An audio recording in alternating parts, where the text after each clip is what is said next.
कि बिस्मिल्लाहिर्रहमानिर्रहीम। जो बेरिया के हवाले से आज के लेक्चर में हम लोग इंग्लिश की कंप्लीट जो है वो प्रिपरेशन करेंगे और जितना भी कंटेंट हमारे पास इंग्लिश के सेक्शन में आता है वो कवर अप हो जाएगा इसमें। अब ये बात याद रखिएगा कि अगर आप सोशल साइंसेज के टेस्ट में अपेयर होते हैं, लॉ के टेस्ट में अपेयर होते हैं, अगर आप अपेयर होते हो मैनेजमेंट साइंसेज के या बिजनेस स्टडीज़ के टेस्ट के अंदर, तो you will be having 50% content of English. So at the end of the day आपके पास इंग्लिश का एमसीक्यू भी 1 मार्क्स का है, मैथमेटिक्स का एमसीक्यू भी 1 मार्क्स का है, क्वांटिटेटिव मैथमेटिक्स का एमसीक्यू भी 1 मार्क्स का ही है, एनालिटिकल रीजनिंग भी 1 मार्क्स की ही है, और इस तरह की चीज़ें भी आपके पास 1 मार्क्स की ही सारी की, मतलब each MCQ carries 1 marks. But minimum जो है वो 30% इंग्लिश है, मैक्सिमम जो इंग्लिश है वो 50% है। यस, जो स्टूडेंट्स हमारे पास हेल्थ साइंसेज में या अर्थ साइंसेज में अप्लाई करते हैं उनकी इंग्लिश का कंटेंट सिर्फ 25% है। बट क्योंकि हमारे इस सेशन के अंदर, इस क्लास के अंदर जो स्टूडेंट्स हैं मोस्टली दे आर टारगेटिंग जो fields of computer sciences and engineering है, या फिर फील्ड्स ऑफ लॉ है, या फिर मीडिया साइंसेज है आपके पास, उसके साथ साथ आपके पास बिजनेस या मैनेजमेंट स्टडीज़ है। तो इस सिचुएशन के अंदर आपके पास मिनिमम जो इंग्लिश की परसेंटेज है वो 30% है, एंड जो मैक्सिमम आपके पास इंग्लिश की परसेंटेज है वो 50% है। तो almost half of the paper English से रेलिवेंट है, इसलिए इंग्लिश की आपने प्रिपरेशन बहुत अच्छे तरीके से करनी है, क्योंकि हर एमसीक्यू का एक ही मार्क्स है। At the end of the day आपने अपना मेरिट क्वालिफाई करना है एंट्रेंस टेस्ट में, रादर देन कि आपने ये नहीं देखना कि मैंने किस में कितना परफॉर्म किया, तो आपका टोटल ही देखा जाएगा। तो अगर आप इंग्लिश, चूंकि इसमें डिफिकल्टी लेवल मैं समझता हूँ कि मीडियोकर होता है, बहुत ज़्यादा कोई डिफिकल्ट इंग्लिश नहीं होती है, इंग्लिश स्कोरिंग होती है। अगर आप इंग्लिश की अच्छी प्रिपरेशन करके जाते हो, आप अपनी वोकैबुलरी को स्ट्रांग बना लेते हो, ग्रामेटिकल चीज़ों को रिवाइज करते हो एंड थॉरो प्रैक्टिस करते हो उस पैटर्न के ऊपर जो कि स्पेशली या स्पेसिफिकली बेरिया का अपना पैटर्न है, तो आप बहुत ज़्यादा अच्छे मार्क्स जो है वो इन टोटल जो है वो अपने इंटरेस्ट टेस्ट में जो है वो गेन कर सकते हैं। अच्छा, मैंने इसके स्टार्ट में कॉम्प्रीहेंशन के क्वेश्चंस ऐड किए हैं, बट मैं फिर बता दूं कि कॉम्प्रीहेंशन का जो नंबर ऑफ क्वेश्चन है ना वो थोड़े से रिड्यूस करता जा रहा है बेरिया, क्योंकि कंप्यूटर बेस्ड टेस्ट है, रैंडमली क्वेश्चन पॉप अप होकर स्क्रीन के ऊपर आते हैं। तो what I have scene is कि कॉम्प्रीहेंशन के क्वेश्चन जो है ना बहुत ज़्यादा रिड्यूस हो चुके हैं, बल्कि अभी जो मार्च का इंजीनियरिंग का सेशन हुआ है उसके अंदर कॉम्प्रीहेंशन के क्वेश्चन ना होने के बराबर आए हैं। सिनोनिम्स एंटोनिम्स यस पूछे जाते हैं, ईडियम्स यस पूछे जाते हैं, कोई एक आध ईडियम होगा नीचे उसका जो मीनिंग है वो क्लैरिफाई करने का पूछा गया होगा कि कौन सा सी चॉइस जो है वो इसके मीनिंग को जस्टिफाई करिए। एनोलॉजीज यस 3 to 4 एनोलॉजीज हो सकती हैं। Grammar and sentence structure most of the MCQs इसके साथ रिलेट करेंगे, क्योंकि अगर आप प्रपोजिशंस की बात करते हैं, करेक्ट फॉर्म ऑफ वर्ब की बात करते हैं, तो वो भी सारे के सारे इसी के साथ रिलेट करते हैं। बल्कि ये एक्टिव एंड पैसिव वॉइस या डायरेक्ट एंड डायरेक्ट स्पीच का भी इसी से ताल्लुक है। तो इसके साथ साथ आपके पास मैंने बता दिया कि पेपर में एक्टिव एंड पैसिव वॉइस होगी, सेंटेंस आपके पास पैसिव में हो सकता है, आप इसको एक्टिव में कन्वर्ट करना है, एक्टिव में हो सकता है आपने इसको पैसिव में कन्वर्ट करना है। फिर आपके पास direct and indirect indirect speech है, ठीक है, ये बड़ी इंपॉर्टेंट है कि नरेशन जो होती हैं आपके पास समटाइम्स आपने के पास सेंटेंस डायरेक्ट फॉर्म में आपने डायरेक्ट में लेके जाना होता है। अच्छा जी, फिर उसके बाद करेक्ट फॉर्म ऑफ वर्ब्स है, प्रेपोजिशन है। करेक्ट फॉर्म ऑफ वर्ब्स के साथ साथ ना ये इसके अंदर करेक्ट स्पेलिंग भी इंसर्ट करने की चीज़ें आ जाती हैं। तो जो अभी रिसेंट टेस्ट हुए हैं उसके अंदर मैंने एक ट्रेंड देखा है कि जो करेक्ट स्पेलिंग आपने चूज़ करने हैं, जो करेक्ट मीनिंग बेस आपने वर्ड चूज़ करना है जो आपके सेंटेंस को कंप्लीट करेगा, या इस तरीके से भी इसमें से क्वेश्चन आता होता है कि अंडरलाइन किया गया होता है वर्ड को और ये पूछा गया होता है कि इसमें से मिस्टेक किस पोर्शन के अंदर है, राइट। ये फिर लिटरेरी डिवाइसेज है। तो लिटरेरी डिवाइस की आइडेंटिफिकेशन ये एक्सक्लूसिवली बेरिया के टेस्ट के अंदर ही मैंने देखा है कि इसको पूछा जाता है, ये बड़ा इंपॉर्टेंट है। बल्कि मैं आज का जो लेक्चर है उसको स्टार्ट इससे लूंगा, क्योंकि अगर आप मेरे बाकी लेक्चर्स भी देखेंगे जो रिकॉर्डेड पोर्टल आपके पास है, या अगर आप मेरी जो यूट्यूब की ऑडियंस है अगर वो भी देखेगी इसको यूट्यूब के ऊपर, तो मैंने ये चीज़ें तो बहुत सी यूनिवर्सिटीज़ में कॉमन है, इसलिए सबके लिए उनको कवर अप करवाया हुआ है। लेकिन ये जो लिटरेरी डिवाइसेस का जो आइडेंटिफिकेशन वाला जो पोर्शन है ये एक्सक्लूसिव बैरिया के साथ ही रिलेटेड है। एंड रिसेंट टेस्ट के अंदर इन्होंने इसकी जो परसेंटेज है ना पेपर के अंदर वो थोड़ी सी इंक्रीज की है। तो सबसे पहले before jumping to the MCQs, और ये जो लॉन्ग लेक्चर है आज का, इसमें 100 के करीब मैंने एमसीक्यूज ऐड किए हैं फ्रॉम द ग्रामेटिकल सेक्शन, सारे का सारा, बल्कि कंप्लीट जो जो इंग्लिश का जो मैंने आपको सिलेबस बताया है सारे सारे रिलेटेड मैंने एमसीक्यूज ऐड किए हैं। सो इस पे जाने से पहले ना मैं लिटरेरी डिवाइसेस की जो डेफिनेशन है उनको क्लियर कर देता हूँ, आपको उनके कॉन्सेप्ट क्लियर कर देता हूँ, उनके एग्जाम्पल्स बता देता हूँ। देखिए मेटाफर क्या चीज़ होती है। Metaphor is a figure of speech जो कि एक that describes one thing as if it were another thing without using like और एज। ठीक है, अगर अगर एक सेंटेंस है जिस तरह टाइम इज अ थीफ, तो time is a thief it's a metaphor. इसका मतलब क्या है, इस बात का मतलब ये है कि टाइम जो है ना वो मोमेंट्स को हमारी लाइफ में से स्टील कर लेता है। जैसे उर्दू में कहते हैं ना, उर्दू में एक कहावत है कि वक्त की अच्छी बात यह है कि चाहे वो अच्छा हो या बुरा वो गुजर जाता है। तो मोर और लेस इसका इस बात का मतलब यही है कि टाइम इज अ थीव, वक्त जो है वो गुजर जाता है, हमारी मोमेंट जो है वो स्टील कर लेता है। अब यहाँ पे लाइक का वर्ड यूज नहीं हुआ हुआ, कंपैरिजन के लिए एस का वर्ड यूज नहीं हुआ हुआ, डायरेक्टली टाइम को थीव कह दिया गया। जब आप डायरेक्टली एक चीज को दूसरी चीज कह देते हैं तो ये मेटाफर कहलाएगा, राइट। अच्छा, अब सिमिली की अगर बात की जाए तो सिमिली के अंदर आपके पास जब आप कंपैरिजन दो चीजों का कर रहे होगे तो आपने ये याद रखना है कि वहां पे लाइक का या एज का वर्ड यूज किया होता है। जैसा ये कहा जाता है he is as brave as a lion, ठीक है, तो ये सिमिली है। अगर मैं ये कहता हूं ही इज अ लॉयन,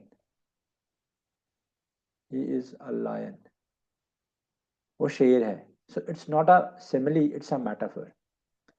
मेटाफर के अंदर आपके पास कोई लाइक या एज या कोई और कंपैरेटिव वर्ब जो है ना वो यूज नहीं होगा।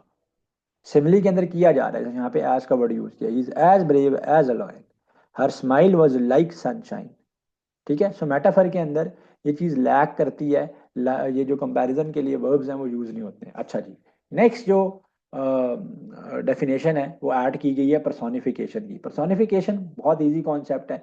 आप नॉन लिविंग थिंग्स को अगर ह्यूमन कैरेक्टरिस्टिक्स देते हो या कंपैरिजन करते हो ना, तो ये चीज आपके पास पर्सोनिफिकेशन कहलाती है, ठीक है।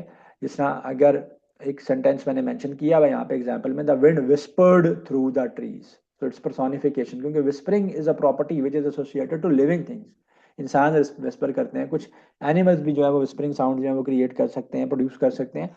So wind is a non living thing, wind whispering नहीं करती, तो the wind whispered through the trees, ये पर्सोनिफिकेशन है कि आपने एक नॉन लिविंग थिंग को एक लिविंग प्रॉपर्टी दी है।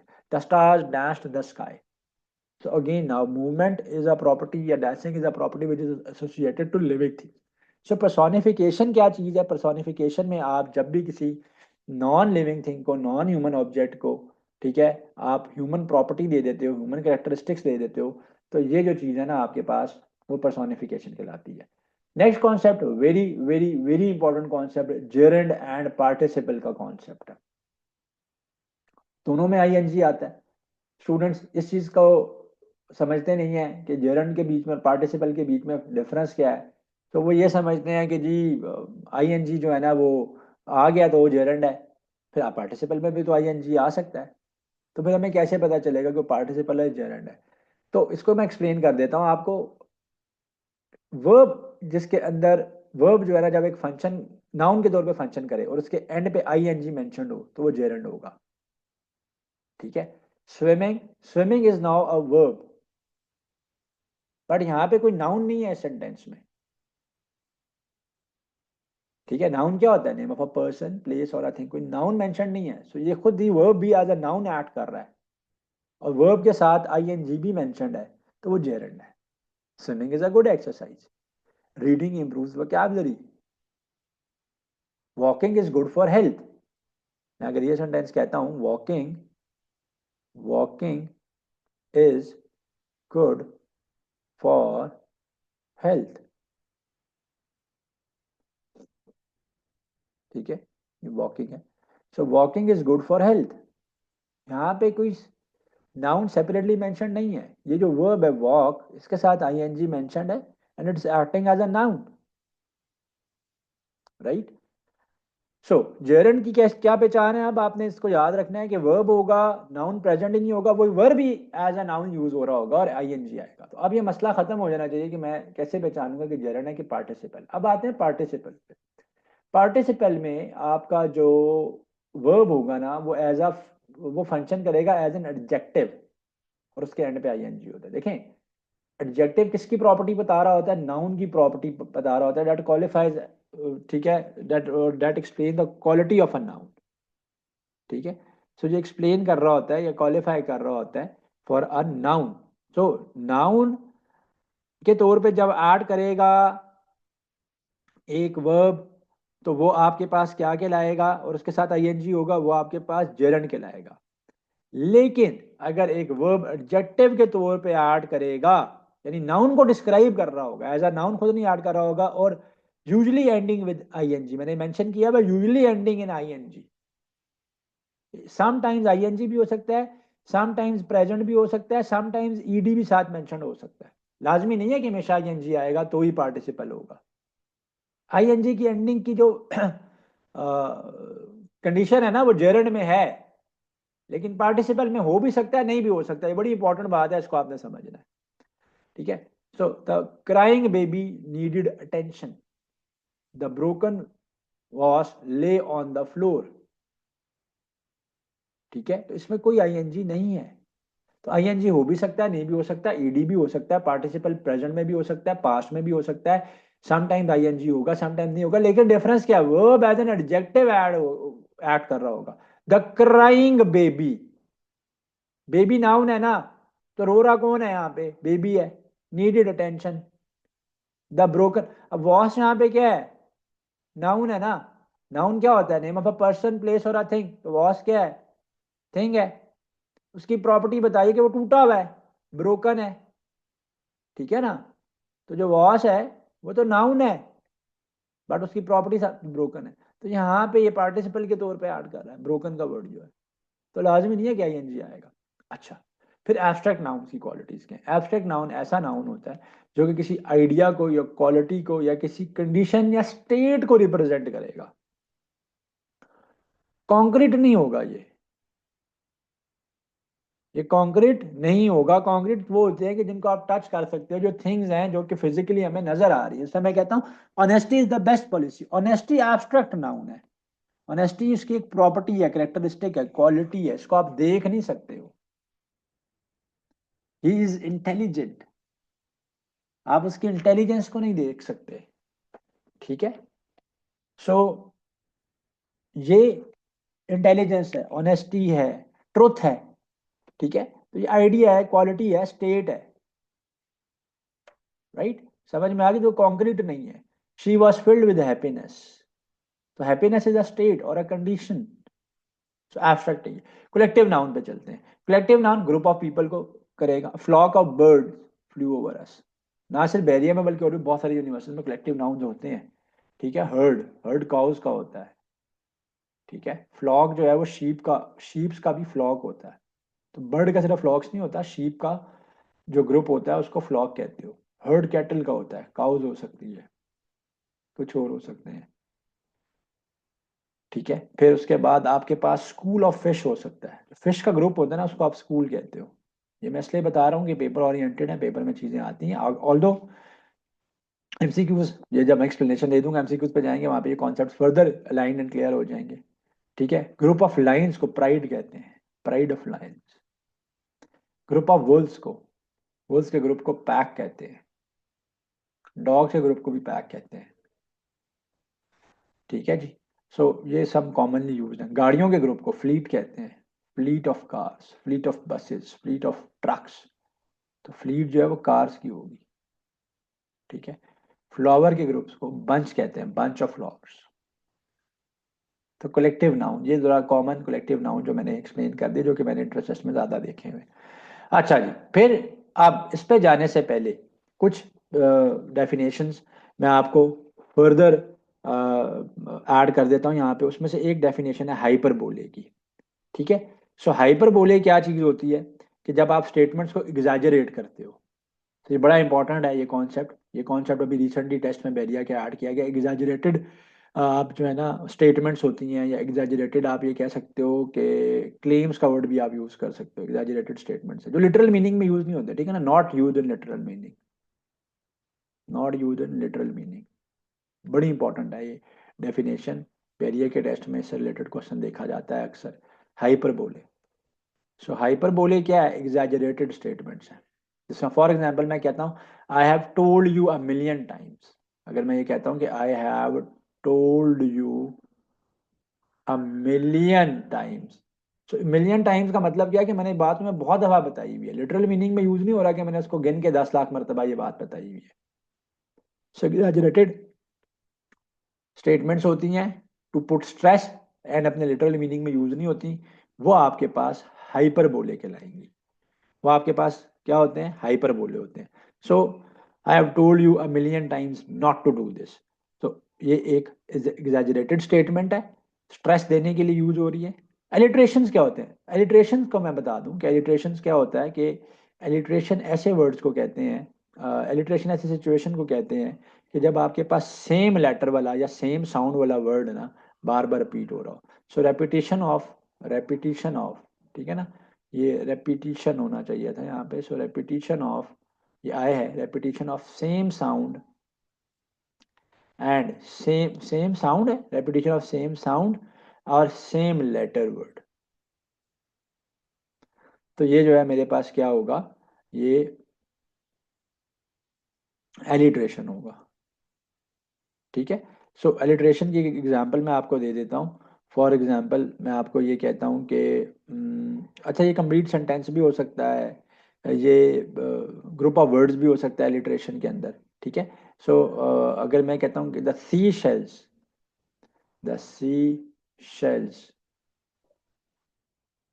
were placed on the seashore। सो अगर आप इस सेंटेंस में देखोगे तो पहले सी शेल्स फिर सी शोर, सो सेम साउंड के या सेम अल्फाबेट से स्टार्ट होने वाले वर्ड्स जो हैं वो यहाँ पर मेंशन्ड है इस सेंटेंस के अंदर। ठीक है ना, Peter Piper picked a pack of pickled peppers. ठीक है, ये मैंने अपने जो रिकॉर्डेड लेक्चर हैं उसके अंदर इसको ऐड किया हुआ है, आप अपने पोर्टल पे से उसको एक्सेस करके देख सकते हो। तो कॉन्सोनेंट, सेम कॉन्सोनेंट साउंड होता है, Peter Piper picked a pack of pickled peppers.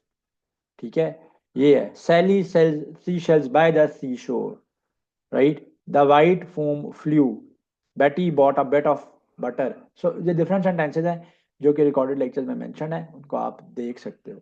ठीक है, सो कलेक्टिव नाउन भी बता दिए, एब्स्ट्रैक्ट नाउन भी बता दिए। अब हम आते हैं आइडेंटिफिकेशन ऑफ लिटरेरी डिवाइसेस की तरफ। Late us now start the MCQs. So MCQs की तरफ हम चलते हैं। सो फर्स्ट एमसीक्यू है, identify the metaphor in the following sentence, the classroom was a zoo during recess। ठीक है, सो इसमें आपने बताना है कि क्या ये तो मैंने यहाँ पे आपको समझाने के लिए ऐसा किया हुआ है। नीचे आपसे पूछा गया होगा ना कि इसमें जो यूज हुआ है, ये सेंटेंस है, ये एग्जांपल मेटाफर की है, पर्सोनिफिकेशन की है, सिमिली की है, जेरंड की है। द क्लासरूम वाज अ जू, क्लासरूम को जू कह दिया तो ये मेटाफर है ना। द क्लासरूम वाज लाइक अ जू तो फिर सिमिली होता, पर्सोनिफिकेशन तो है नहीं है, क्योंकि किसी भी लिविंग थिंग को नॉन लिविंग थिंग को लिविंग थिंग की प्रॉपर्टी दी जा रही है पर्सोनिफिकेशन, तो तब जेरंड के लिए आईएनजी होता है। Which of these contains a simile, किस सेंटेंस में इसमें से सिमिली है। Her laughter was a melody, ये मेटाफर है क्योंकि लॉफ्टर को डायरेक्टली मेलोडी कह दिया गया। He fought like a lion, तो लाइक का वर्ड यूज हो, एज का वर्ड यूज हो कंपैरिजन के लिए, तो फिर वो सिमिली होता है। तो ये सिमिली है। The trees waved goodbye, ये तो पर्सोनिफिकेशन है ना भाई, ट्रीज तो गुड बाय वेव नहीं कर सकते। The cold wind was a knife.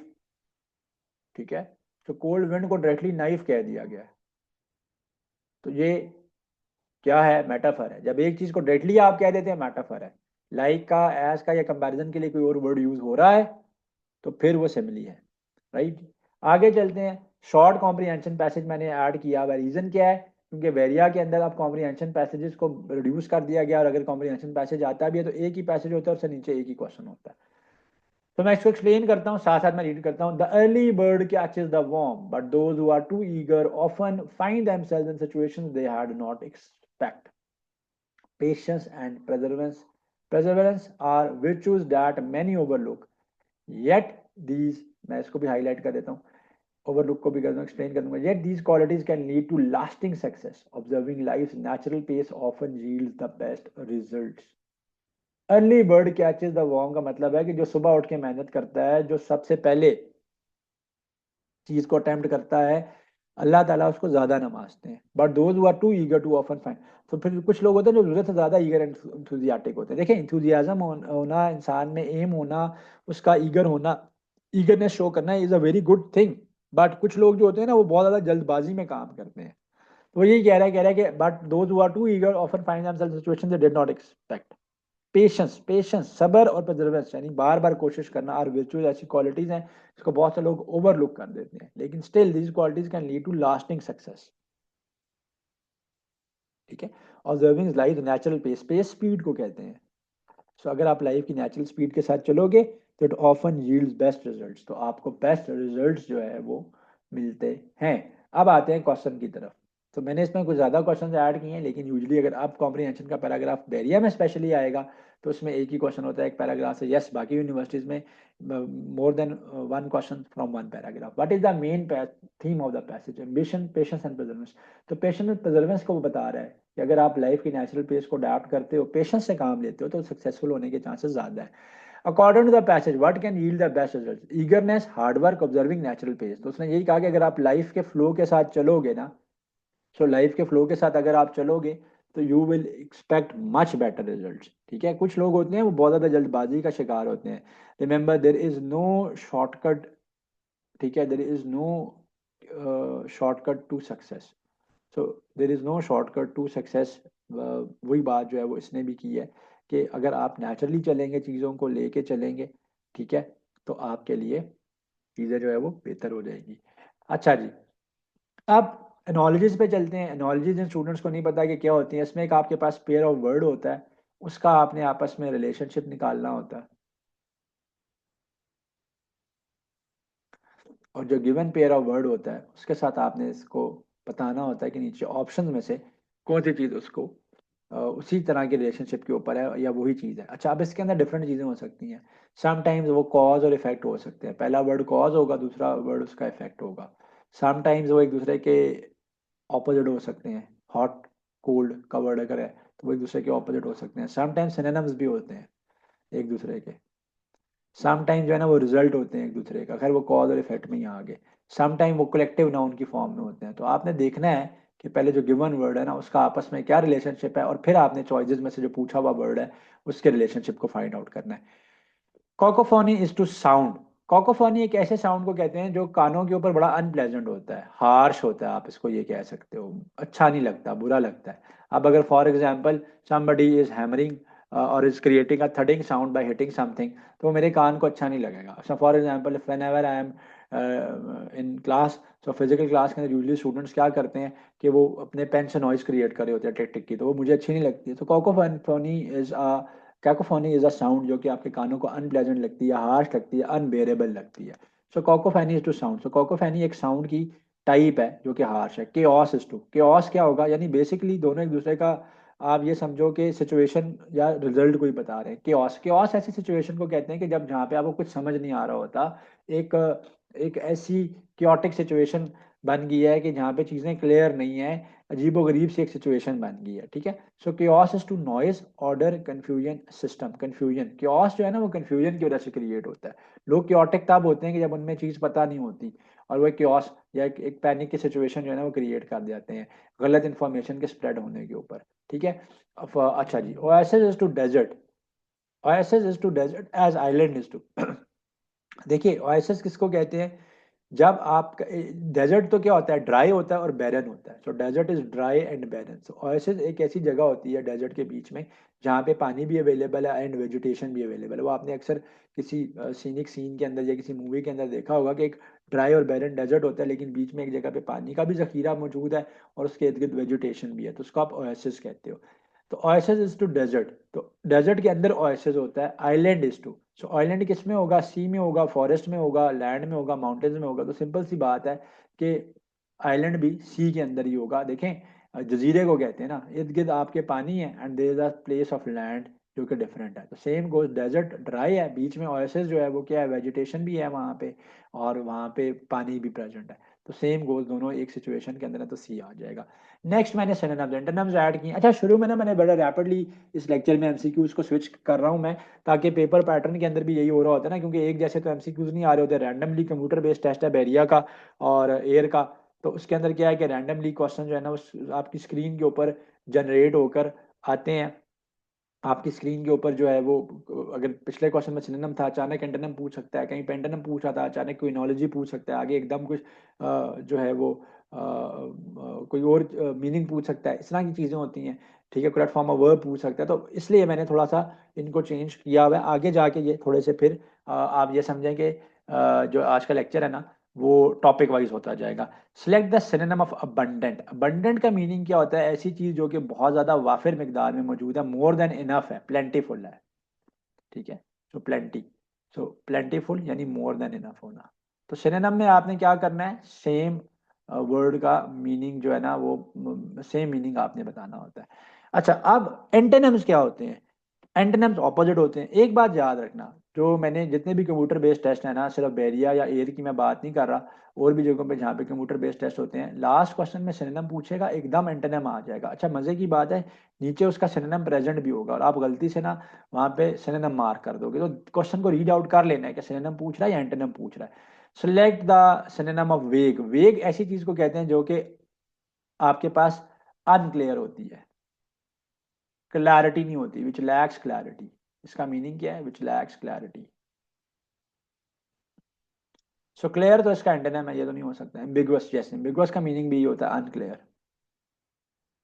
Definite, definite तो फिक्स होगी, जैसी है वैसी ही दिख रही है, क्लैरिटी है उसमें। शार्प, शार्प का मीनिंग भी है कि क्लियर दिख रहा है, क्लैरिटी है। So ambiguous is the synonym of vague. ठीक है। अच्छा, एंटोनिम्स पूछने हैं। बेनोवलेंट, बेनोवलेंट का मीनिंग होता है somebody who is very kind, who is very forgiving, who is very generous. तो इसका ऑपोजिट क्या होगा? क्रूल होगा। क्रूल जालिम को कहते हैं। नेक्स्ट क्वेश्चन पे हम चलते हैं। choose the word of choose the antonym of diligent. So diligent is somebody who is very hard working, who is very anxious, who is very ambitious, and who is very to the point, काम करने वाला, मेहनत करने वाला, smart work करने वाला। तो diligent का मीनिंग, मीनिंग नहीं बताना, सॉरी, एंटोनिम बताना है। वही मिस्टेक जो मैं आपको बताया था, आपने अवॉइड करनी है। अब आप देखो यहाँ पे मीनिंग्स पड़े हुए हैं, हार्ड वर्किंग, एम्बिशियस, स्किलफुल पड़ा हुआ है, तो सिनोनिम नहीं बताना, यहाँ पे हमने एंटोनिम बताना है। तो डिलीजेंट का जो एंटोनिम है ना जी, वो लेजी है। ठीक है, उसका ऑपोजिट बनता है active and passive voice. So active and passive voice का एमसीक्यू सॉल्व करने से पहले मैं आपको थोड़ा सा इसको एक्सप्लेन कर देता हूँ कि एक्टिव के अंदर क्या होता है। कि एक्टिव के अंदर आपके पास सब्जेक्ट होता है, फिर आपके पास वर्ब होता है, और फिर आपके पास ऑब्जेक्ट होता है। तो जब आप उसको पैसिव में चेंज करते हैं, तो आप ऑब्जेक्ट को स्टार्ट में ले आते हैं, वर्ब बीच में ही रहता है, और सब्जेक्ट जो है ना वो आखिर में ऑब्जेक्ट की जगह पे चला जाता है, उसका ऑर्डर जो है वो चेंज हो जाता है। तो मैं कुछ क्वेश्चन करवाता हूँ, और फिर डिफरेंट सिचुएशंस एक्टिव पैसिव की उनको भी एक्सप्लेन करता हूँ, ताकि ये सारे का सारा कॉन्सेप्ट जो है ना वो हमारा बिल्डअप हो जाए। The chef cooked a delicious meal. Chef यहाँ पे सब्जेक्ट है, कुकिंग उसने की है, जो कुक्ड है वो वर्ब है, डिलिशियस मील जो है ना वो हमारे पास ऑब्जेक्ट है। जब मैं इसको चेंज करूंगा तो डिलिशियस मील स्टार्ट में आ जाएगा। A delicious meal will come in the start. मैंने आपको ऑर्डर बताया ना कि ऑब्जेक्ट स्टार्ट में आ जाएगा। Delicious meal was cooked by the chef। ठीक है, delicious meal, delicious meal, delicious meal start में आ गया। ठीक है, वॉज का वर्ड क्यों आया? क्योंकि कुक्ड था। यहाँ पे कुक्ड है, सेकंड फॉर्म ऑफ वर्ब है। जब ये सेकंड फॉर्म ऑफ वर्ब है तो मैं इसको पास्ट में लेके जाऊंगा। ठीक है, दिस इज वाई मैंने यहाँ पे वॉज ऐड किया है। कुक्ड वर्ब है, अपनी जगह पे रहा, शेफ एंड पे चला जाएगा, बाय द शेफ। ठीक है, delicious meal was cooked by the chef, यही इसका राइट आंसर है, मैंने एक्सप्लेन कर दिया। The letter was delivered by the postman. अब ये पैसिव में है, एक्टिव में लेके जाना है। द पोस्टमैन, सब्जेक्ट स्टार्ट में आ जाएगा, द पोस्टमैन। वॉज डिलीवर्ड है, सेकेंड फॉर्म ऑफ वर्ब भी लगेगा, पोस्टमैन डिलीवर्ड, और द लेटर एंड पे आ जाएगा, the postman delivered the letter. Next question आ गया। He said I am studying. Direct and indirect speech का है। सो इनडायरेक्ट स्पीच के अंदर जब आप लेके जाएंगे, जहां पे अगर सेड है, तो आपने आगे भी सेकंड फॉर्म ऑफ वर्ब की तरफ चले जाना है। He said that, he said that. अब ही बता रहा है अपने बारे में, तो आई चेंज हो जाएगा। He said that he was क्यों आया? क्योंकि यहाँ पे सेड है, सेकंड फॉर्म ऑफ वर्ब है। He said that he was studying.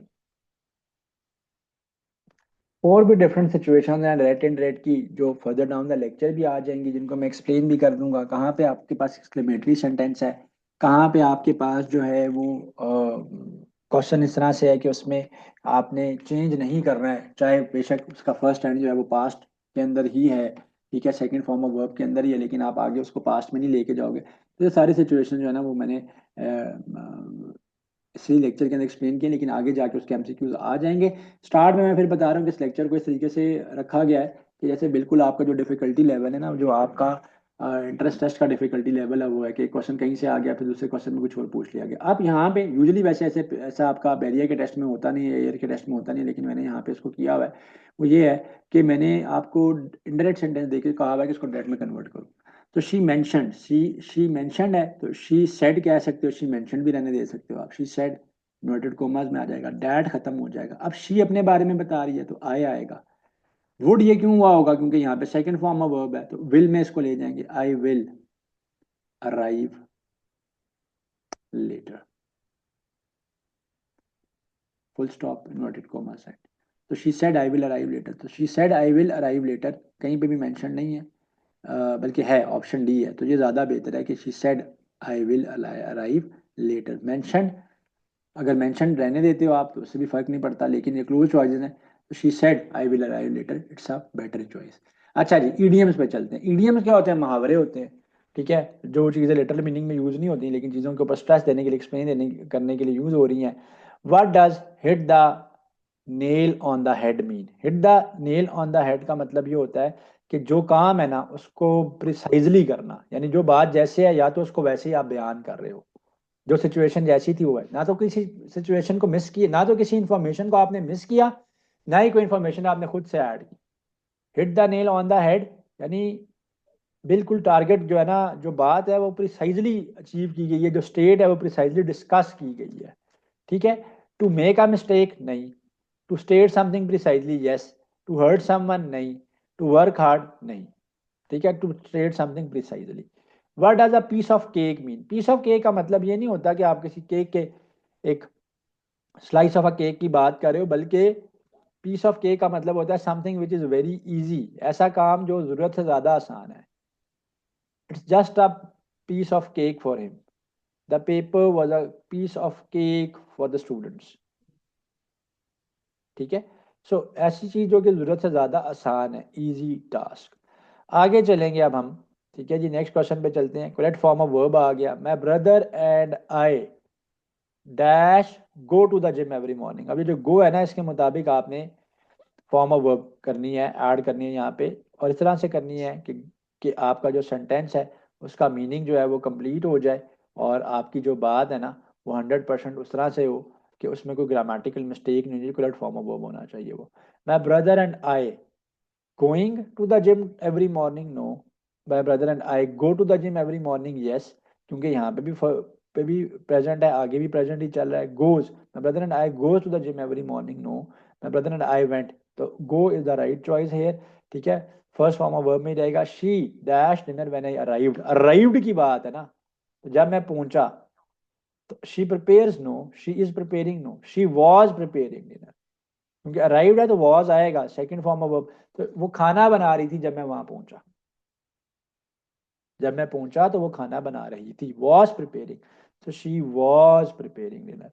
Propositions हैं जी, प्रपोजिशंस हमें पता है कि हेल्पिंग वर्ड्स होते हैं जिनको आप जब तक पुट नहीं करते हो तो सेंटेंस आपका कंप्लीट नहीं होता, तब तक। Cat hid dash the table. अच्छा बाय द वे, ये जो सेंटेंस है ना बहुत जगह पे आया हुआ है, ये इन, अंडर, ऑन, अबव वाली सिचुएशन जो होती है ना, ऐसा preposition I have seen it in numerous test. तो the cat hid under the table, छुपी है ना वो, तो वो टेबल के नीचे छुपेगी ना, ठीक है। तो cat hid on the table, table के ऊपर तो नहीं छुपेगी, बिटवीन, टेबल के बीच में तो नहीं, अंडर द टेबल आएगा। तो बहुत सारे यहाँ पे बिटवीन मेंशन करते हैं, बिटवीन ही होगा, अंडर द टेबल होगा।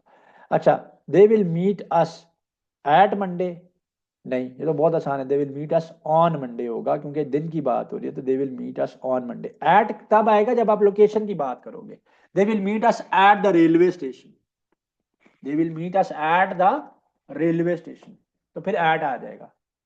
दे will meet us at the play ground, तो फिर एट आएगा। ऑन आएगा जब आप टाइम की बात कर रहे हो, डे की बात कर रहे हो। She has been working here dash last year, for, since, by, at, since last year. देखें, फॉर तब आएगा जब ये होता है कि she has been working here for 2 years, या इस तरह की बात आ जाएगी। अगर यहाँ सिंस कहाँ पे आएगा, for example she is working, she, since की एक और सिचुएशन में मैं बता देता हूँ, she has been working here since 2021, तो तब भी सिंस आएगा। We have been living in this apartment since 2011, right. So ये सेंस आएगा, I have been waiting for you for the last, ठीक है, सेंस। तो सेंस आएगा कब, जब आपके पास टाइम जो है वो गिवन है, ठीक है, और आपके पास एग्जैक्टली वो डेट गिवन है। फॉर 2 आवर्स तो फिर फॉर आ जाएगा, फॉर 3 वीक्स तो फॉर आ जाएगा। तो वहां पे फॉर और सिंस का डिफरेंस आपने देखना है। अगेन आगे इसके एमसीक्यूज हैं, फर्दर ये कॉन्सेप्ट क्लियर हो जाएगा। He is been my friend for 10 years, for आ गया ना यहाँ पे। He is been my friend since 2015 तो फिर सिंस आएगा। नॉलेज इज, ये एग्जैक्ट एमसीक्यू, इतना इजी एमसीक्यू जो ना एग्जैक्टली रिपीट हुआ है बैरिया के टेस्ट में। Knowledge is power, knowledge is power. आगे चलते हैं जी। Identify the gerund in the sentence. Gerund में मैंने आपको बताया था कि क्या होगा कि वर्ब के तौर पे ना, वर्ब जो है उसके साथ आईएनजी होगा और वो नाउन के तौर पे ऐड करेगा, right. Identify the gerund in the sentence. Running is his favourite hobby. So running यहाँ पे जेरंड है, ठीक है। Choose a sentence that contains a participle, the broken glass was on the floor, इसी में ही है। क्योंकि पार्टिसिपल की सिचुएशन में क्या होगा कि आपका जो वर्ब है वो एडजेक्टिव के तौर पे ऐड कर रहा होगा। ये नाउन है, नाउन की क्वालिटी को बता रहा है ब्रोकन, द ब्रोकन ग्लास। तो ब्रोकन का जो वर्ड है यहाँ पे पार्टिसिपल है और सेंटेंस के अंदर पार्टिसिपल है, the broken glass was on the floor. Abstract noun बताते हैं। एब्स्ट्रैक्ट नाउन मैंने बताया था क्वालिटी होती है, स्टेट होती है, कंडीशन होती है। Kindness was appreciated by everyone. Kindness जो है वो एब्स्ट्रैक्ट नाउन है, यहाँ पे क्वालिटी बता रहा है, ठीक है। Next, which are the following the collective noun. Flock running, flock, flock of birds, flock of sheep. तो फ्लॉक का जो वर्ड है वो कलेक्टिव नाउन है। तो इस तरह से ये जो मैंने फर्स्ट 27 क्वेश्चन, क्योंकि मैंने बताया ना कि मिनिमम जो आपके पास क्वेश्चन है बेरिया के टेस्ट में वो 30% इंग्लिश है, इसलिए मैंने डिफरेंट उस पर ऐड किए, कुछ हाइपर बोले और एलिट्रेशन को भी मैं ऐड करता हूँ तो 30 पूरे हो जाते हैं। अब दोबारा से चलते हैं और कॉम्प्रिहेंशन का एक पैराग्राफ है। The universe is a vast mysterious, the universe is vast and mysterious, scientists have made significant progress understanding space, yet much remains unknown. Observatories on Earth and telescopes in space provide glimpses of distant galaxies, stars, and planets, each a tiny part of the grand cosmos. तो vast क्या होता है, huge, mysterious, full of mysteries, जो clear नहीं है, जो इसमें बातें छुपी हुई हैं, सिग्निफिकेंट, इंपॉर्टेंट। तो कह रहे हैं कि यूनिवर्स बहुत वास्ट है, मिस्टीरियस है, ह्यूज है, अनक्लियर है। साइंटिस्ट ने सिग्निफिकेंट प्रोग्रेस की है, एक अच्छी प्रोग्रेस की है स्पेस को अंडरस्टैंड करने के लिए, लेकिन फिर भी इसका बहुत सा हिस्सा अभी तक हमारे पास अननोन है। ऑब्जर्वेटरीज क्या होती हैं, लेबोरेटरीज होती हैं जहाँ पे आप बैठ के ऑब्जर्वेशन करते हो on earth. And telescopes in space, telescope क्या होता है, इट्स अ डिवाइस जिससे आप जो है ना चीजों को मॉनिटर करते हो, स्टार्स को या डिस्टेंट प्लैनेट्स को, ठीक है।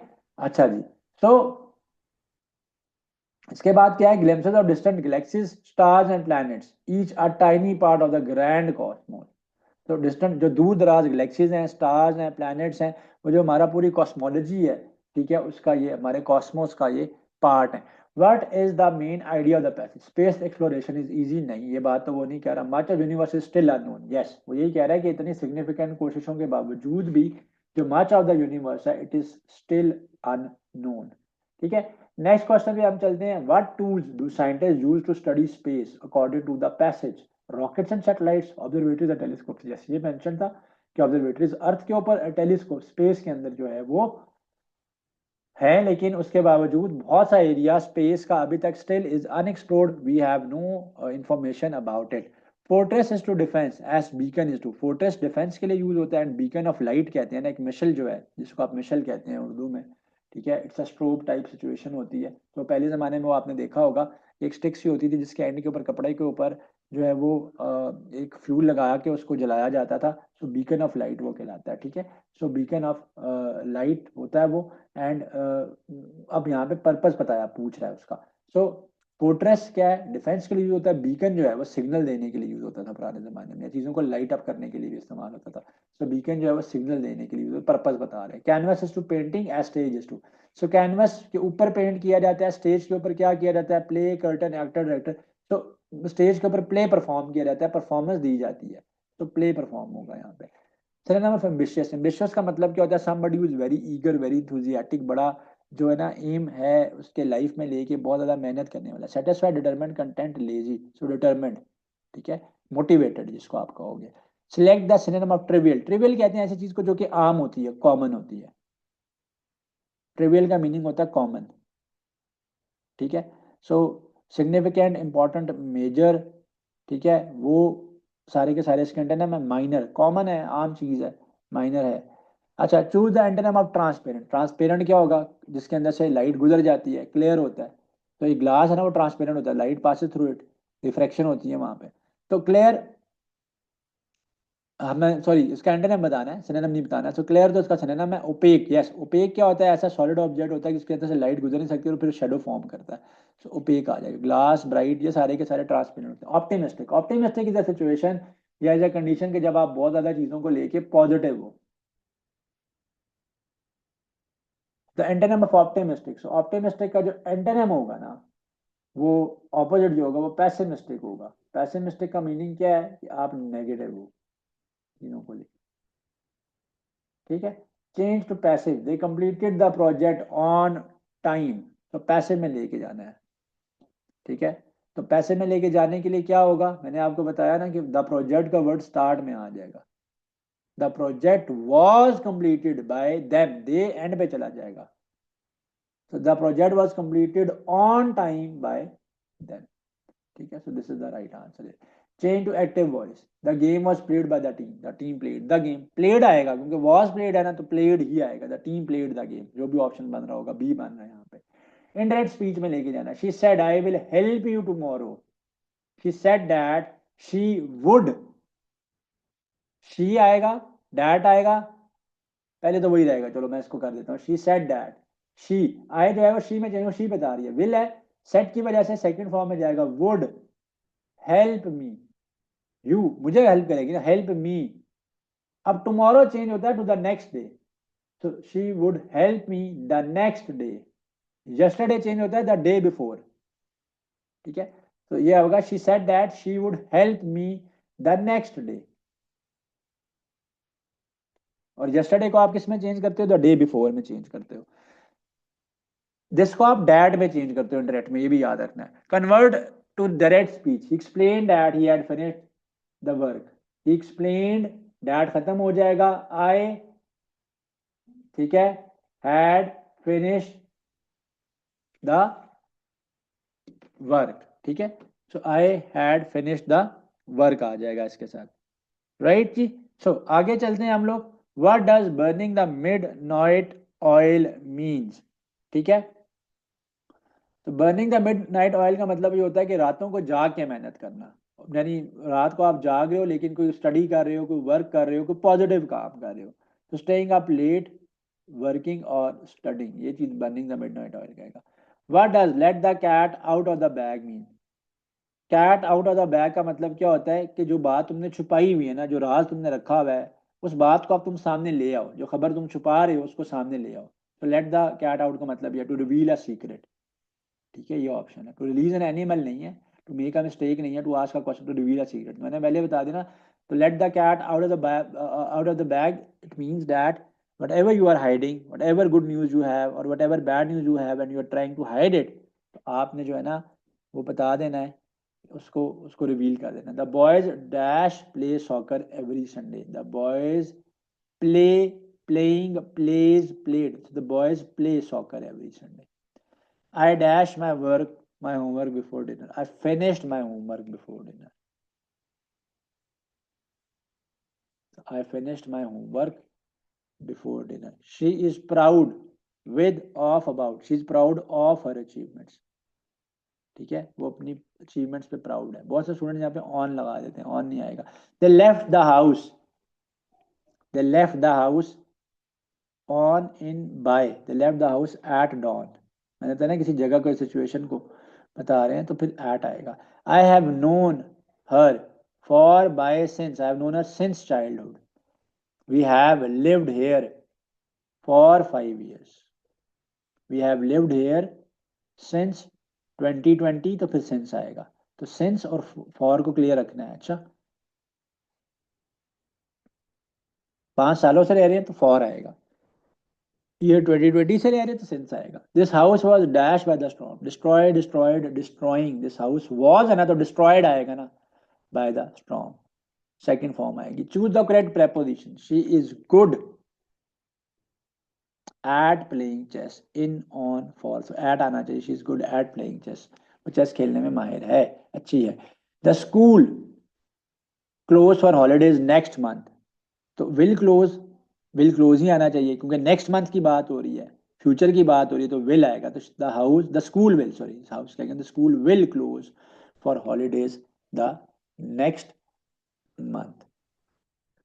सो नेक्स्ट एमसीक्यू में आपसे सिनोनिम पूछा जा रहा है वाइटल का। सो वाइटल का मतलब क्या होता है कि something which is very necessary, which is very essential, या वो चीज़ जो कि बहुत ज़्यादा ज़रूरी है वो वाइटल कहलाती है, यानी इंपॉर्टेंट है। ठीक है। सो सिनोनिम क्या होगा वाइटल का? ऐसा ऐसा वर्ड ढूंढना है आपने जिसका मतलब इंपॉर्टेंट बनता हो। सो अनइम्पॉर्टेंट तो इसका एंटोनिम बनता है। एसेंशियल का मतलब होता है इंपॉर्टेंट, जरूरी। तो this is the synonym of it. मैं आपको सी और डी के बारे में भी एक्सप्लेन कर देता हूँ, सो आपकी वोकैबुलरी बिल्डअप हो जाएगी। माइनर का मतलब ये होता है कि something which is very small, जो बहुत इंपॉर्टेंट इशू नहीं है। ठीक है।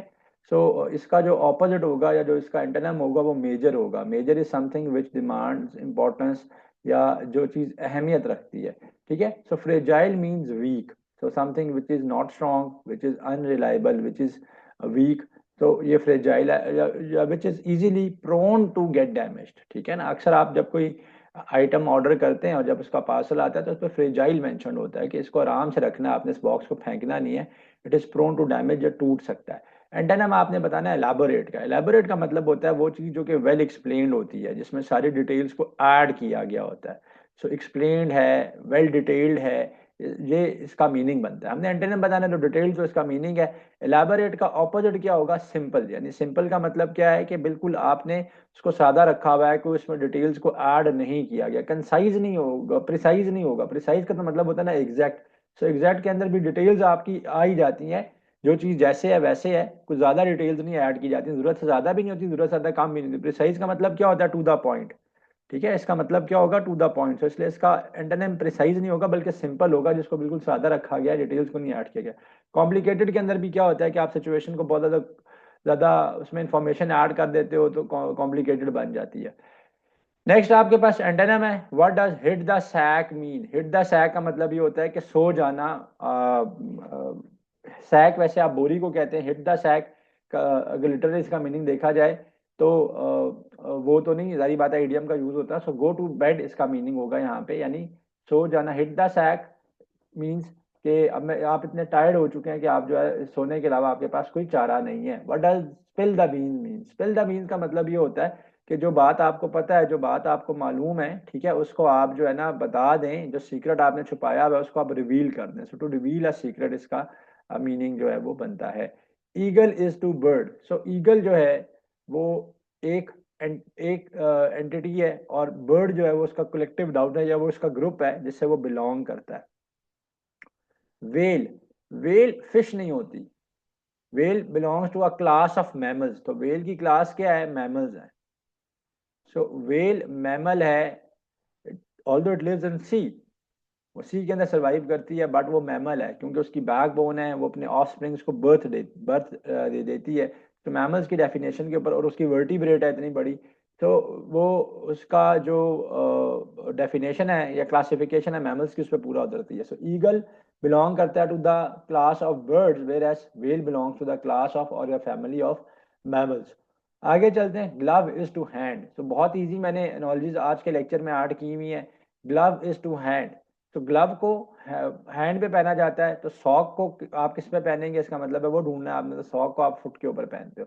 Identify the metaphor. मेटाफर आपने इसमें से आइडेंटिफाई करना है। He is a night owl often staying up until dawn. So night owl है, उसको he is a night owl करार दे दिया गया। लाइक का वर्ड यूज नहीं किया गया, कोई कंपैरिजन के लिए वर्ड यूज नहीं किया गया। सो डायरेक्टली उसको नाइट आउल ही कह दिया गया है, तो ये मेटाफर है। So night owl is the metaphor here. Identify the simile.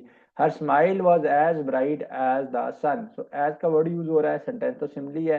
So as bright as the, तो यहाँ पे उसको किससे कंपेयर किया जा रहा है? सन से। As the sun, so as the sun आ जाएगा। अच्छा जी, शॉर्ट एक पैराग्राफ कॉम्प्रिहेंशन का। Reading is one of the most enriching activities, not only does it provide knowledge but also enhances empathy and understanding.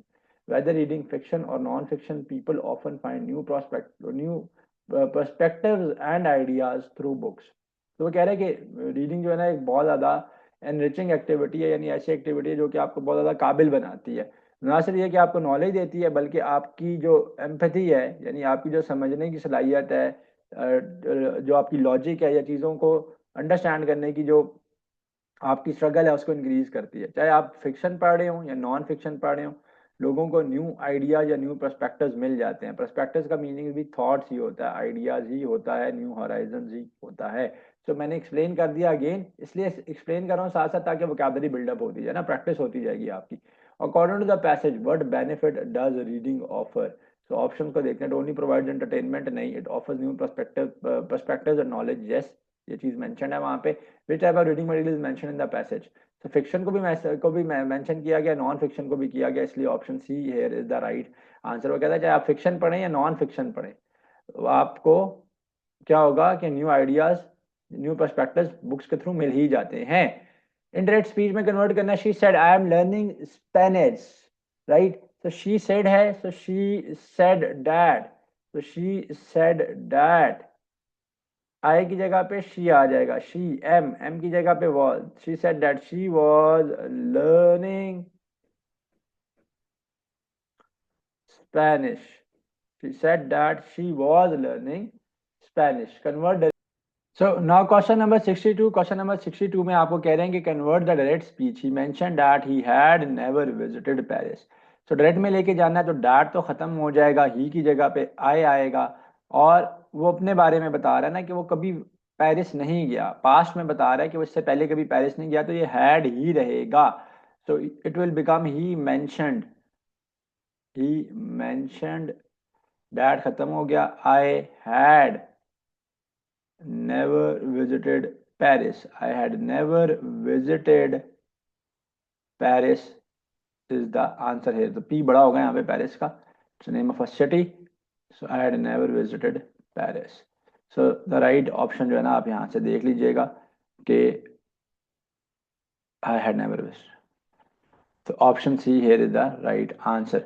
Change to passive, passive में लेके जाना है। ये ऑलरेडी इस तरह का सेंटेंस मैं पहले करवा चुका हूँ। The chef prepared a delicious meal, a delicious meal was prepared by the chef आएगा, क्योंकि ऑलरेडी रिपीटेड है आज के लेक्चर में, सो मैं इसलिए इसको एक्सप्लेन नहीं करूंगा। The book was written by the author, very easy. But एक चीज का आपने ख्याल रखना है, वॉज है तो सेकंड फॉर्म ऑफ वर्ब आएगा, राइट नहीं कर देना। मोस्ट स्टूडेंट्स यहाँ पे मिस्टेक कर देते हैं, and by the way this is a past papers का रिपीटेड क्वेश्चन है। The author rode the book, the author आपका सब्जेक्ट है, स्टार्ट में आ जाएगा the author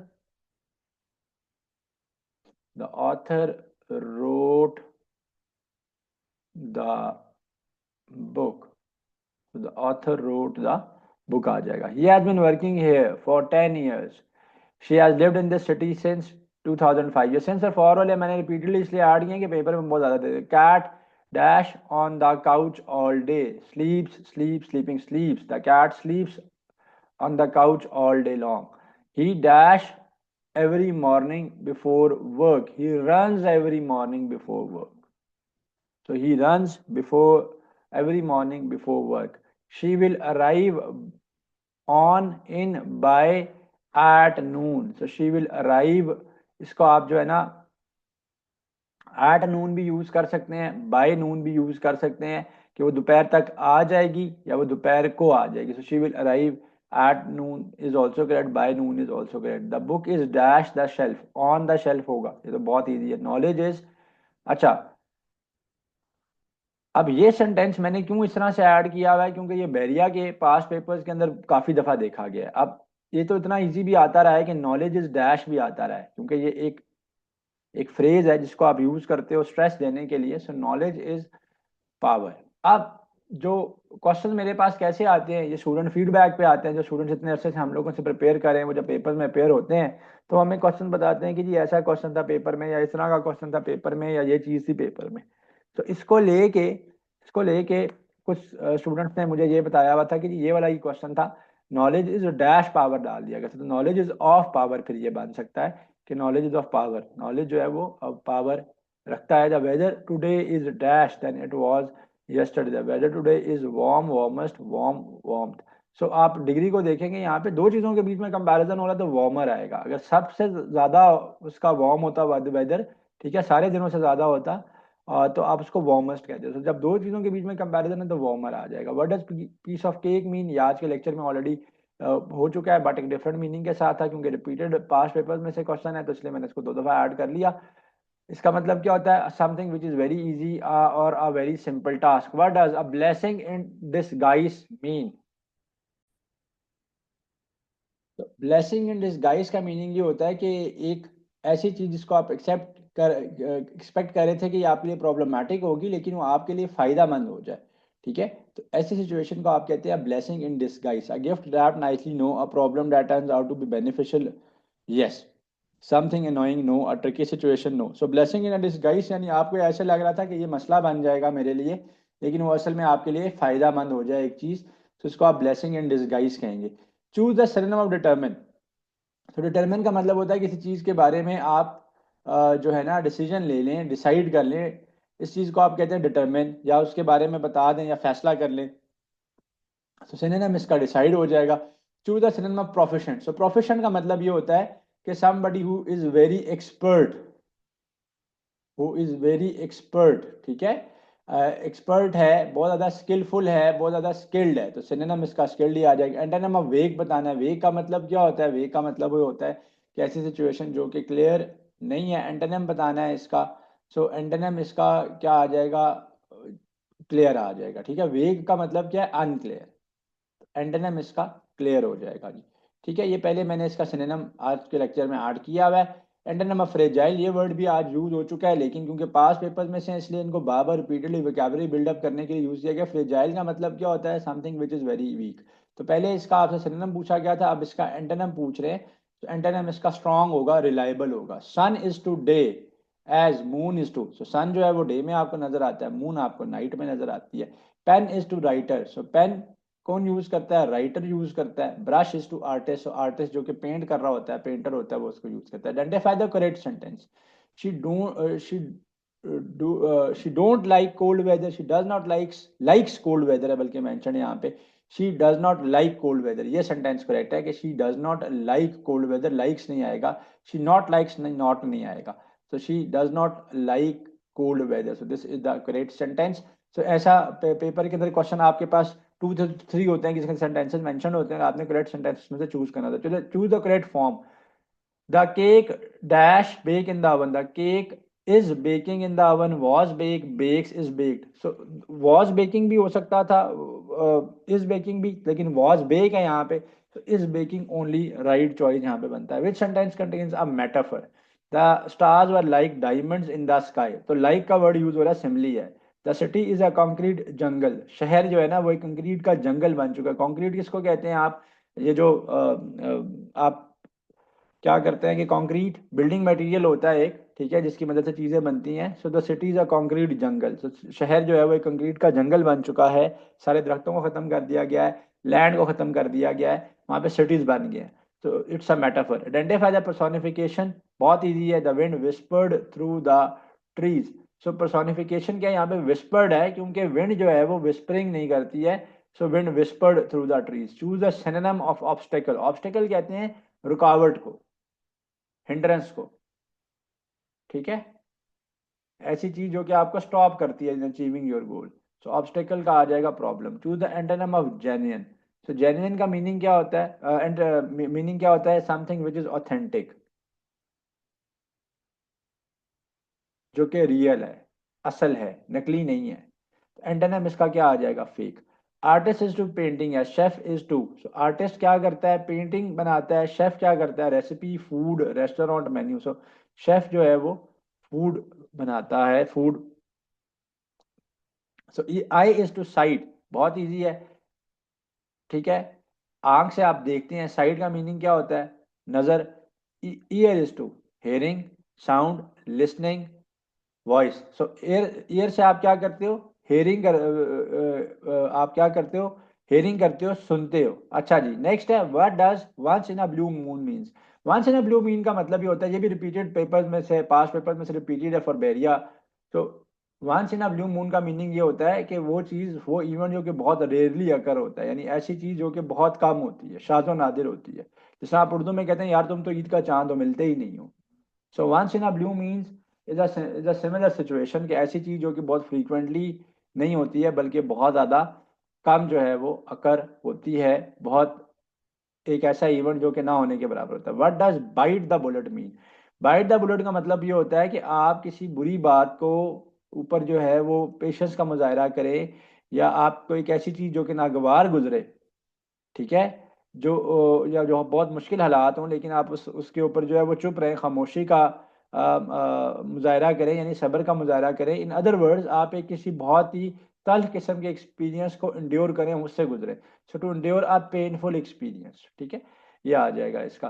change the passive voice, the committee approve the new policy, the new policy was approved by the committee हो जाएगा। बहुत easy है ये, क्योंकि बहुत ज़्यादा मैंने एक्सप्लेन कर दिया है, I am not going into the detail. The new policy पहले आ जाएगा, तो the new policy was was approved by the was approved by the was approved by the committee। so the new policy was approved by the committee। so committee ने new policy को क्या किया, approve कर दिया। change to active voice, the letter was delivered by the postman, the postman delivered the letter, the postman delivered the letter. Delivered क्यों आएगा, was है ना, second form of verb written रहेगा। Convert into indirect speech, he said I will finish the word tomorrow, he said that he आ जाएगा, आए पता, ही बता रहे हैं ना अपने बारे में, तो आए ही में चेंज हो जाएगा। विल जो है वो सेकंड फॉर्म में सेट की वजह चला जाएगा, he would finish the work. Tomorrow को क्या कहते हैं, मैंने पहले भी बताया, द नेक्स्ट डे। यस्टरडे को क्या कहते हैं, the day before. So the next day आ जाएगा यहाँ पे। Convert into direct speech, she mentioned that she had completed the project, she mentioned I had completed the project, had ही रहेगा। he dash decide to study harder for the next exam, he decided to study harder for the next exam, उसने ये फैसला किया कि अगले exam के लिए ज्यादा मेहनत करेगा। they go to the concert last night, ठीक है, अब वो लास्ट नाइट के बारे में बता रहे हैं, तो ये काम हो चुका है, पास्ट आएगा। गोइंग, गो, वेंट आना चाहिए यहाँ पे, यस। तो सेकंड फॉर्म ऑफ वर्ब आ जाएगा, क्योंकि पास्ट में इवेंट हो चुका है। She is waiting dash her friend, dash her friend at the cafe, she is waiting for her friend, वो अपने दोस्त का इंतजार कर रही है, at the cafe. The children are excited about the trip होगा, children are excited about the trip. Question number 99, the teacher's explanation was dash clear to understand, was very so enough to, was very clear to understand, बिल्कुल clear थी, easy थी to understand, ठीक है जी। Question number 100 है। So he acted in such a way that he seemed dash of all consequences, वो इस तरह से ऐड किया। कॉन्सिक्वेंसेज का मतलब होता है हालात, कंडीशंस, ठीक है। So he was unaware, aware knowledge caution, तो उसने ऐसे ऐड किया कि जैसे उसको हालात का पता ही नहीं है, हालात की संगीनी का उसको अंदाजा ही नहीं है। He is unaware of all the consequences. बिस्मिल्लाहिर्रहमानिर्रहीम। So let us now start with जो कि रिसेंट स्प्रिंग 2025 का इनटेक का सेशन हुआ, यानी जनवरी में जिन स्टूडेंट्स ने एडमिशन लिया है, उसमें से कुछ रिपीटेड क्वेश्चंस की तरफ से हम स्टार्ट लेते हैं, और फिर उसके बाद हम जो एक कंप्लीट क्वेश्चन बैंक है of the repeated question of बैरिया यूनिवर्सिटी का जो सीबीटी होता रहा है for all of their campuses and all their programs, तो हम उसकी तरफ जो है वो चलेंगे, और उसको हम जो है वो प्रिपेयर करेंगे कि क्या क्वेश्चन जो है वो रिपीटेड पेपर के अंदर रहे हैं। हाइपरबोले एंड एलिट्रेशन का कॉन्सेप्ट मैं आपको पहले बता चुका हूँ, दे चुका हूँ। So hyperbole and alliteration MCQs की तरफ आते हैं। Which are the following an example of hyperbole? She leaves dashed, the leaves dashed in the wind, ठीक है, ये तो पर्सोनिफिकेशन है, क्योंकि किसी भी नॉन लिविंग थिंग को अगर आप लिविंग थिंग की प्रॉपर्टी दे देते हो तो ये चीज़ तो पर्सोनिफिकेशन कहलाती है। She was so hungry she could eat a horse, yes, ये एक हाइपरबोले है। बेसिकली हाइपरबोले ऐसे वर्ड को कहते हैं कि जो अपने लिटरल मीनिंग में यूज़ नहीं होता, बल्कि एग्जैजरेटेड चीज़ें बता रहा होता है। सो एग्जैजरेटेड करके चीज़ों को बताता है, और चीज़ों को स्ट्रेस देने के लिए, इंपॉर्टेंस बताने के लिए उसकी इंटेंसिटी बताने के लिए यूज होता है। She was so hungry she could eat a horse. इस बात का मतलब यह है कि वो इतनी ज्यादा शदीद भूखी थी कि वो एक घोड़ा खा सकती। तो घोड़ा तो नहीं खाएगी, लेकिन मीनिंग इसका क्या है कि उसकी भूख की जो शिद्दत थी वो बहुत ज्यादा थी। So this is the example of hyperbole. ठीक है, सो हाइपरबोल की एग्जाम्पल है ये। The sun smiled at us, ये भी पर्सोनिफिकेशन है। He was as quiet as a mouse. So ये सिमिली है, क्योंकि सिमिली के अंदर क्या होता है कि आप जो है ना वो वर्ड को यूज करते हो और इस तरीके से कंपैरिजन करते हो, और कंपैरिजन का वर्ड भी बीच में मेंशन होता है, लाइक का वर्ड हो सकता है, एज का वर्ड हो सकता है, एंड सो ऑन। ठीक है जी। Which are the following contains alliteration. इसमें से किस में एलिट्रेशन जो है वो किस सेंटेंस के अंदर है?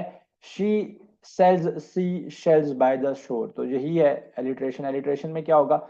सेम वर्ड से स्टार्ट होने वाले, सेम साउंड करने वाले वर्ड जो है वो रिपीटेडली एक सेंटेंस के अंदर आ रहे होते हैं। इस प्रोसेस को आप जो है एलिट्रेशन कहते हैं। अच्छा जी, अब ये दो एमसीक्यू रीसेंट टेस्ट के अंदर से रिपीटेड है। एक ही एमसीक्यू होगा, एक ही क्वेश्चन होगा, बट उसमें टू आपने चॉइसेस जो है ना फिलअप करनी होंगी। सो टू चॉइसेस आपने इसके अंदर जो है वो फिलअप करनी है। और ये अभी जो रिसेंट स्प्रिंग 2025 का एग्जाम हुआ है बैरिया का, ठीक है, जो इससे पहले जो रिसेंट एग्जाम हुआ है उसके अंदर ये क्वेश्चन जो हैं वो एडेड थे। तो वो जो फर्स्ट क्वेश्चन है इसको मैं रीड आउट करता हूँ। और इस क्वेश्चन में आपको कह रहा है कि she will dash the award but she won't dash any unfair praise. तो यहाँ पे आपने ऐड करना है कि क्या पहले में एक्सेप्ट आएगा, अगले में एक्सेप्ट आएगा। ठीक है, फिर क्या दोनों में एक्सेप्ट, ये वाला एक्सेप्ट और फिर ये वाला एक्सेप्ट आएगा, या दोनों में यही वाला एक्सेप्ट आएगा। तो हमने इसका आंसर बताना है। ठीक है, कि कौन सा करेक्ट वर्ड यहाँ पे ऐड होगा। देखिए, एक्सेप्ट का मतलब होता है किसी चीज को एक्सेप्ट कर लेना, मान लेना, अडॉप्ट कर लेना। ठीक है, और ये जो एक्सेप्ट होता है उसके अलावा, यानी उसको छोड़ के, एक्सेप्ट दिस यानी इसके अलावा बाकी सारी चीजें। तो she will accept the award, तो वो अवार्ड को एक्सेप्ट कर देगी, बट शी वोंट वो किस चीज को एक्सेप्ट नहीं करेगी? But she won't accept. ठीक है, so but she won't accept any unfair praise. तो इसमें भी एक्सेप्ट ही आएगा, यानी वो अवार्ड तो एक्सेप्ट कर लेगी, बट वो अनफेयर प्रेज को एक्सेप्ट नहीं करेगी। तो इसको करेक्ट कर लीजिए, यहाँ पे ये आंसर ए नहीं बनता, बल्कि आंसर सी ही बनता है कि she will accept the award. वो अवार्ड तो एक्सेप्ट कर लेगी, बट वो किसी अनफेयर प्रेज को, यानी जो उसकी तारीफ है जो कि फेयर नहीं है, अनफेयर तारीफ है, उसको एक्सेप्ट जो है वो नहीं करेगी। ठीक है, तो इसको आपको रेट कर लें, दोनों में ही एक्सेप्ट आएगा। इस एक्सेप्ट का मतलब होता है उसको छोड़ देना, उसके अलावा बाकी सारा चीज जो है ना वो अडॉप्ट कर लिए। Which option correctly complete the sentence? The teacher gave good dash but he forgot to dash the students to study to dash the students to study well. अब एडवाइस और एडवाइस के बीच में कंपैरिजन हो रहा है यहाँ पे। ठीक है, सो ये जो एडवाइस है ना एस के साथ जो यूज होता है, इस एडवाइस का मतलब ये होता है कि आप किसी को कोई चीज सजेस्ट कर रहे हो, कोई चीज रिकमेंड कर रहे हो। सो रिकमेंडेशन या सजेशन की तरफ आ जाता है ये, रिकमेंडेशन एंड सजेशन की तरफ आ जाता है। किसी चीज को सजेस्ट करना, किसी चीज के बारे में बताना कि ये आपके लिए बेहतर है। जैसे हम ये कहते हैं ना डॉक्टर एडवाइज, तो डॉक्टर की एडवाइस ये वाली होती है। इसमें कहेंगे ना the doctor advised me, the doctor advised me, doctor advised me, let say, क्या मैं लिखूं? The doctor advised me to get more rest. The doctor advised me to get more rest. The doctor advised me to get more rest. तो यहाँ पे ये वाला advice आएगा, क्योंकि सजेस्ट किया ना, रेकमेंड किया है। डॉक्टर की ये तजवीज़ है, उसका ये कहना है कि आप रेस्ट करें। अच्छा, ये जो एडवाइस है, ये अच्छा इसके अंदर एडवाइस के अंदर ये वर्ब के तौर पे ऐड कर रहा था। ठीक है, और ये वाला जो एडवाइस होता है ना सी के साथ, तो आप तब यूज करते हो जब आप एडवाइस को एज अ नाउन ले रहे होते हो, एज अ नाउन यूज हो रहा है ये। ठीक है ना, जिस तरह मैं ये कहता हूं कि I like your advice, I like your advice. So I like your advice, the teacher gave good advice, तो यहाँ पे एडवाइस आएगा नाउन वाला। उसने अच्छा मशवरा दिया सलाह, but he forgot to advice the students to study well. ठीक है, लेकिन वो ये बताना भूल गया कि साथ साथ आपने अच्छे से पढ़ना भी है। ठीक है, अब ये जो एमसीक्यू मैंने ऐड किया है, इसमें आपने चूज करना है डिलीवरेंस को। तो मैंने इसलिए एक्सप्लेन कर दिया कि ये एक एमसीक्यू है जिसमें आपने करेक्ट स्पेलिंग और डिलीवरेंस चूज करनी है। पेपर में इस तरह के क्वेश्चन भी था, बल्कि ये तो एग्जैक्ट क्वेश्चन पास पेपर का, which are the following the correct spelling. तो जो वर्ड है डिलीवरेंस का, डिलीवरेंस के वर्ड के करेक्ट स्पेलिंग आपसे पूछे गए थे।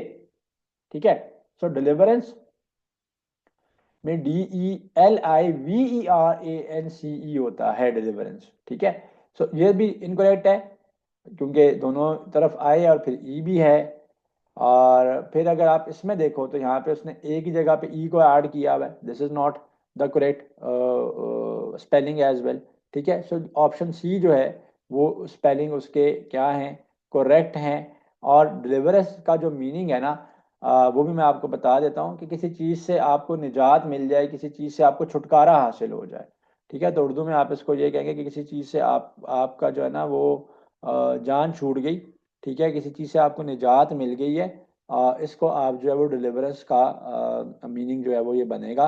अच्छा जी, नेक्स्ट चलते हैं हम लोग, उसके अंदर ही स्पेलिंग चूज करने हैं। और स्पेलिंग चूज करने से पहले मैं आपको एक्सप्लेन करता हूँ। अरिथमेटिक है वर्ड जिसके आपने स्पेलिंग चूज करने हैं। तो अरिथमेटिक, अरिथमेटिक होता है जी ये वर्ड, मैटिक, METIC। सो राइट ऑप्शन जो है ना वो सी बनता है हमारा। सर थमेटिक किसको पढ़ जाते हैं, थमेटिक पढ़ जाते हैं। सो या और बहुत से स्टूडेंट्स या बहुत से इवन टीचर्स भी इस चीज़ को ये मेंशन कर जाते हैं, मैथमेटिक्स पढ़ाते हुए थमेटिक कहते हैं इसको। So it's arithmetic not arithmetic. तो मैथमेटिकल से चीज़ें जो रिलेट करती हैं उनको आप जो है ना वर्ड अरिथमेटिक की तरफ कहते हो।